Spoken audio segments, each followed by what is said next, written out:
Good morning, student. We are reading our first chapter, the third level, from Vistas, and we have come to know that Charlie was in insecurity, fear, and worry, and that's why he wanted to escape from all these things, and he was experiencing his imagination. No one was there who believed on his words, but he was repeating his words that he had gone to the third level of the Grand Central Station. But all these things was really and only his imagination. सिर्फ उसकी imagination थी और कुछ भी नहीं था, और यही कारण था कि कोई उसकी बात पर यकीन नहीं कर रहा था. Now we will continue the chapter. The clerk figured the fair. जो क्लर्क था उसने किराए का हिसाब लगाया, क्योंकि जो चार्ली वो बता रहा है कि वो वहाँ से 2 टिकट लेना चाहता था ग्लेजबर्ग के लिए, क्योंकि वो वहाँ पर जाना चाहता था. एक्चुअली स्टोरी में क्या होता है कि ग्लेजबर्ग के बारे में उसने काफ़ी कुछ सुना हुआ होता है अपने ग्रैंडफादर से, and that's why he had heard from his grandfather that Glazberg was a peaceful place. बहुत ज़्यादा पीसफुल प्लेस था, वहाँ पर ज़्यादा कोई क्राउड नहीं थी, लोग एक दूसरे के साथ मिलकर रहते थे, वो टाइम बड़ा अच्छा था. तो कई बार हम जब किसी चीज़ को बार बार सुनते हैं, बार बार उसी चीज़ को जीना चाहते हैं, तो वो हम इमेजिन करना शुरू कर देते हैं. And that was same thing was with Charlie. Charlie के साथ बिल्कुल वैसी ही चीज़ थी. तो इसलिए वो कह रहा है कि मैंने जब क्लर्क से 2 टिकट मांगी तो उसने उस किराए का हिसाब लगाया. He glanced at my fancy headband. उसने मेरे फैंसी हेडबैंड की तरफ देखा, but he figured the fare. परंतु उसने किराए का हिसाब लगाया. And I enough for 2 cost tickets 1 way. तो उसके बाद वो कहता है कि उसने अच्छे से किराए का हिसाब लगाने के बाद मेरे पास 2 टिकटों के लिए पैसे तो थे, लेकिन 1 वे, एक तरफ के थे. But when I counted out the money and looked up the clerk was staring at me. लेकिन जब मैंने पैसे गिने और ऊपर की तरफ देखा तो क्लर्क मुझे घूर रहा था. स्टेयरिंग होता है घूरना. ही नोडेड एट द बिल्स. उसने जो बिल्स हैं उसको देखकर, यानी कि बिल्स का मतलब कि नोट्स, जो मनी था, उसने बिल को देखकर अपना सिर को हिलाया. That is not money mister. कि ये वो पैसे नहीं है. If you are trying to skin me. अगर तुम मेरे साथ धोखा करना चाहते हो, स्किन मी का मतलब है कि अगर तुम मेरे साथ मुझे लूटना चाहते हो, मुझे धोखा देना चाहते हो, you would not get very far. तुम बहुत दूर तक नहीं जा सकते हो, यानी कि तुम ऐसा नहीं कर पाओगे. And he glanced at the cash drawer beside me. और उसने बिसाइड में, यानी कि वो कह रहा है कि जो उसकी एक तरफ ड्रॉर बनी हुई थी पैसे रखने के लिए, उसने उसकी तरफ देखा. Of course the money was old style bills. जो पैसा था वो पुराने ज़माने का था. Half again as big as the money we use nowadays. यानी कि जो वो पैसा था वो पुराने ज़माने का था, जैसा हम आज यूज करते हैं उससे ज़्यादा 1.5 गुना बड़ा था. यानी कि कुछ अलग तरीके का दिखाई दे रहा था, डिफरेंट लुकिंग, कुछ अलग लग रहा था. I turn away and got out fast. मैं जल्दी से मुड़ा और बाहर निकल गया. There is nothing nice about jail even in 1894. वो कह रहे हैं कि 1894 में भी जेल की जगह जो थी वो बहुत अच्छी नहीं होती थी. यानी कि चार्ली को लग रहा था कहीं जो क्लर्क है वो उसे अरेस्ट ना करवा दे. इसीलिए वो कहता है कि चाहे वो कोई भी एज थी, 1894 की जो एज थी, यानी कि जो वो समय था, उस वक्त भी जेल अच्छी नहीं होती थी. And that was that. और यही हुआ था. I left the same way I came. जैसे मैं आया था वैसे ही मैं वापस, मतलब I left the same way I came, कि जहाँ से मैं गया था वहीं से मैं वापस आ गया. आई सपोज, मुझे ऐसा लगता है. Next day during lunch hour I drew $300 out of the bank. अगले दिन लंच के समय, यानी कि लंच ब्रेक के समय, मैंने बैंक में से $300 बाहर निकाले. Nearly all we had. जितने मेरे पास थे, यानी कि लगभग इतना ही पैसा बैंक में था, वो मैंने निकाल लिया. And boat old style currency. यानी कि वो कह रहे हैं कि मैंने उससे पुराने ज़माने की करेंसी को ख़रीद लिया, यानी कि उस पैसे को उसने एक्सचेंज करवा लिया. That really worried my psychiatrist friend. जिससे कि मेरे जो साइकेट्रिस्ट दोस्त हैं वो सही में वो मेरे लिए वरीड हो गया. You can buy old money at almost any coins dealer but you have to pay premium. वो कह रहे हैं कि हाँ, ये तो सही है कि तुम किसी भी जो मनी डीलर होता है उससे तुम पुराने ज़माने के पैसे खरीद सकते हो, लेकिन आपको इसके लिए प्रीमियम देना पड़ता है. एक्चुअली क्या होता है कि जब हम, मान लीजिए जैसे आज हम 5 कि जो नोट्स हैं, जो 10 के नोट्स हैं, अगर उनकी हम पूरा बंडल एक लेना चाहें तो हमें कुछ प्रीमियम यानी कि कुछ एक्स्ट्रा पैसे देने पड़ते हैं। फॉर एग्जांपल अगर हमने 100 रुपीज़ दिए तो हमें 90 रुपीज़ की जो पैसे हैं, जो करेंसी है, वो वापस मिलेगी। तो इसलिए कह रहे हैं कि आप किसी भी जो पैसे का डीलर है उससे ले सकते हो, बट आपको प्रीमियम देना पड़ेगा। My $300 bought less than 200 in old style bills. जो मेरे $300 थे उन्होंने पुराने ज़माने की जो करेंसी थी, नोट थे, वो $200 से कम के खरीदे, यानी कि उसके जो $100 थे नियर अबाउट, वो उसके प्रीमियम में चले गए। यानी कि उसने 300 दिए बट उसको 200 मिले। इसी जो 100 रुपये है वो प्रीमियम हो गया, यानी कि उसका जो है वो पैसे कट जाते हैं, क्योंकि ऐसी करेंसी बहुत मुश्किल से मिलती है। तो आप एक तरह से कह सकते हो कि कमीशन जो है वो ले लेते हैं जो मनी डीलर होते हैं। बट आई डिडंट केयर, लेकिन मैंने इसकी परवाह नहीं की। एक्स वर 13 सेंट से डजन इन 1984 में जो एग्स थे वो 30 सेंट्स के एक दर्जन आते थे, यानी कि उस टाइम काफ़ी सस्ता टाइम था। तो कह रहे हैं कि 1894 में जो एग्स थे वो 13 सेंट के एक दर्जन आते थे। But I have never again found the corridor that leads to the third level at grand central station. लेकिन जो कॉरिडोर, जो रास्ता ग्रैंड सेंट्रल स्टेशन की तरफ जाता था, वो मुझे दोबारा कभी नहीं मिला। मुझे वो कॉरिडोर, वो रास्ता नहीं मिला। Although I have tried often enough, हालांकि मैंने कई बारी कोशिश की थी। Lucia was pretty worried when I told her all this. Lucia, Charlie's wife, वो बहुत ज़्यादा चिंता में थी जब मैंने उसे इस जॉब के बारे में बताया। And did not want me to look for the third level any more, और वो नहीं चाहती थी कि मैं थर्ड लेवल को और ज़्यादा ढूंढूं, यानी कि उसके लिए और ज़्यादा ट्राई करूं। And after a while I stopped, और कुछ देर के बाद मैं रुक गया। I went back to my stamps, मैं दोबारा से अपनी जो स्टैम्प कलेक्शन का काम था उसके लिए उसमें लग गया, यानी कि मैं वो करने के लिए रुक गया, चला गया। But now we are both looking every weekend because now we have prove that the third level is still there. लेकिन उसके बाद कहता है कि अब हम दोनों ही तलाश करते हैं हर हफ्ते, क्योंकि अब मेरे पास सबूत है कि तीसरा लेवल अभी भी वहीं पर है। My friend Sam veneer disappeared, मेरा जो दोस्त सैम था वो वहाँ से गायब हो गया था। Nobody knew where but I sort of suspected because Sam is a city boy and I used to tell him about ग्लेजबर्ग।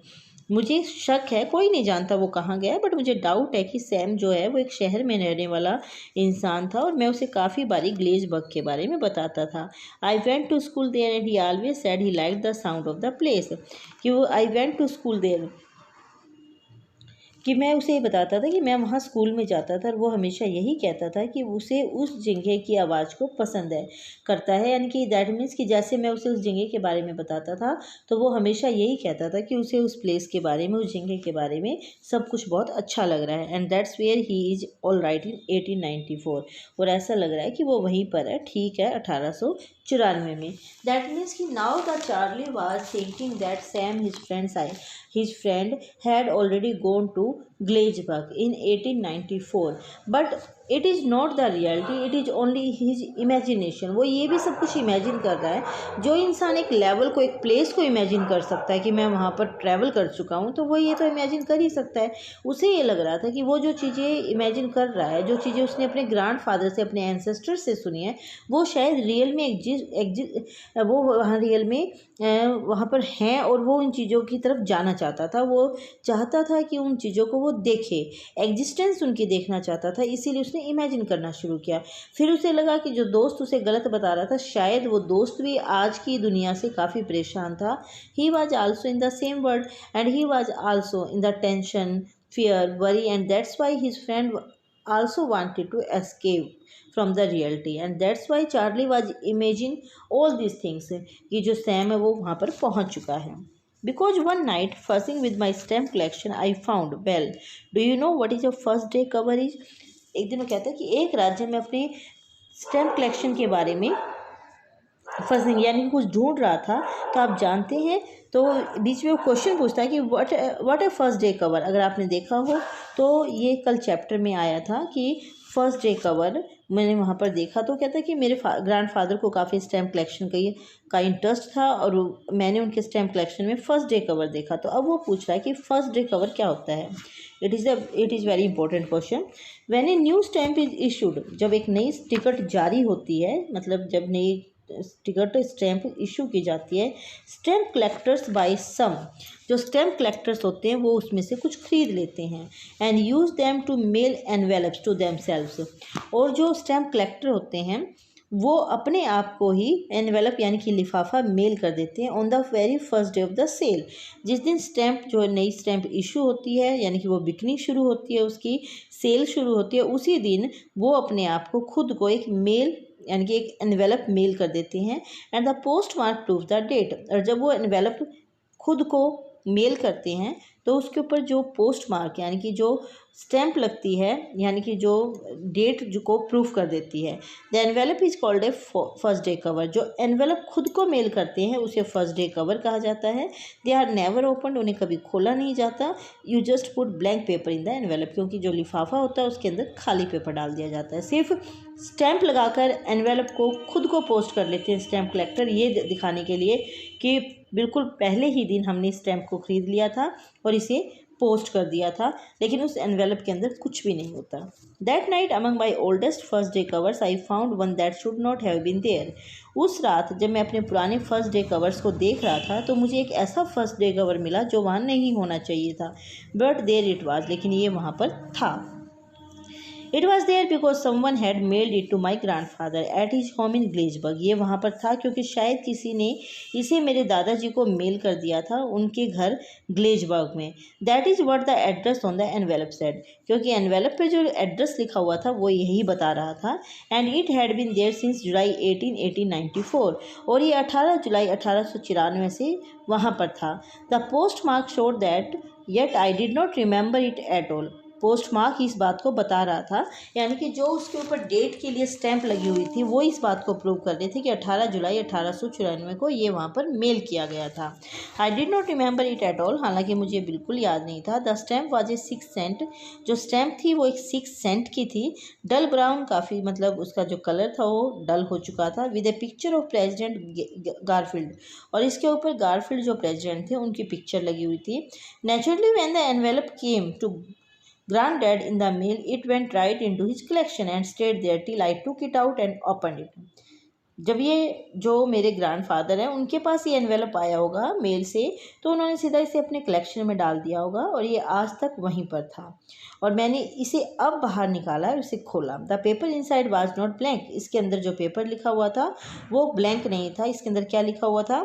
Charlie, यानी कि एक लेटर था। I go to wishing that you were right. मैं ये कहना चाहता हूँ कि तुम सही थे। Then I go to believing you were right, कि तुम बिल्कुल सही कह रहे थे। It is true Charlie, Charlie बिल्कुल सच है। I found the third level, मैंने थर्ड लेवल ढूंढ लिया। I have been here 2 weeks, मैं यहाँ 2 हफ्ते से रह रहा हूँ। Right now down the street at the daily someone is playing a piano. वो कह रहा है कि यहाँ गली में नीचे कोई रोज़ पियानो बजाता है। And they are all out on the front porch singing Neil home, यानी कि वो कहता है कि यहाँ पर रोज़ कोई पियानो बजाता है और पोर्च में सामने कोई सिंग नीली होम, ये कोई गीत भी गाता है। And I am invited over for lemonade, और मुझे यहाँ पर नींबू पानी के लिए भी बुलाया गया था। Come on back Charlie and Lucia, keep looking till you find the third level. Charlie और ल्यूसिया तुम वापस आ जाओ और जब तक तुम्हें थर्ड लेवल नहीं मिलता तुम इसे ढूंढते रहना। It is worth it, believe me, मेरा विश्वास करो यह ढूंढने के लायक जगह है। The note is signed Sam, जो नोट था उसके ऊपर सैम के साइन किए हुए थे। At the stamp and coin store I go to, वो कह रहा है कि मैं टिकट और सिक्कों का जहाँ स्टोर था वहाँ पर गया। I found out that Sam boat $800 worth of old style currency, और मैंने ये पता लगाया कि सैम ने $800 के बराबर पुराने ज़माने की करेंसी को ख़रीदा था। That ought to set him up in a nice little hay, यानी कि ये जो पैसा था ये उसका पुराना जो हे होता है, मतलब चारे का जो बिजनेस होता है ना, मतलब चारा जिसे कहते हैं, कि हे फीड एंड ग्रेन बिजनेस, यानी कि वो कहता है कि जो ये पैसा था ये उसके लिए चारे का, घास का और अनाज का बिजनेस करने के लिए काफ़ी था। ही always said that what he really wished he could do, वो हमेशा कहता था कि वो यही काम करना चाहता था। And he certainly can not go back to his old business, और वो अपने पुराने काम पर वापस नहीं जा सकता। नॉट इन ग्लेजबर्ग एलायंस इन 1894, वो ये कह रहे हैं कि वो पुराने काम में वापस बिल्कुल नहीं जा सकता था। 1894 में ग्लेजबर्ग के इलियोनिसिस में भी नहीं। हिज ओल्ड बिजनेस, उसका जो पुराना बिजनेस था, why Sam was my psychiatrist, क्यों? क्योंकि सैम मेरा साइकेट्रिस्ट था। यानी कि चार्ली इस बात को एक्सेप्ट कर रहा है कि सैम जो है वो उसका साइकेट्रिस्ट फ्रेंड है, and he didn't go back to his business which he wanted to do. यानी कि जो वो काम करना चाहता था वो उसमें वापस नहीं जा सकता था, लेकिन फिर भी वो ये कह रहा है कि वो ग्लेसबर्ग में पहुंच गया है, वो बहुत पीसफुल टाइम स्पेंड कर रहा है और वो बहुत अच्छे से रह रहा था। उसका लेटर मुझे मिला, उसने इस बात को प्रूव कर दिया कि मैं थर्ड लेवल पर जो मैं कह रहा था वो बिल्कुल सच है, और उसने मुझे मोटिवेट किया कि मुझे अपनी वाइफ के साथ थर्ड लेवल को ढूंढना चाहिए। But all these things are the imagination of Charlie's mind. सिर्फ चार्ली के दिमाग की जो है वो सारी इमेजिनेशन है। So the student please read the chapter very carefully. It is a science fiction chapter, and when you will read it very carefully you will be able to understand it. Thank you and have a nice day.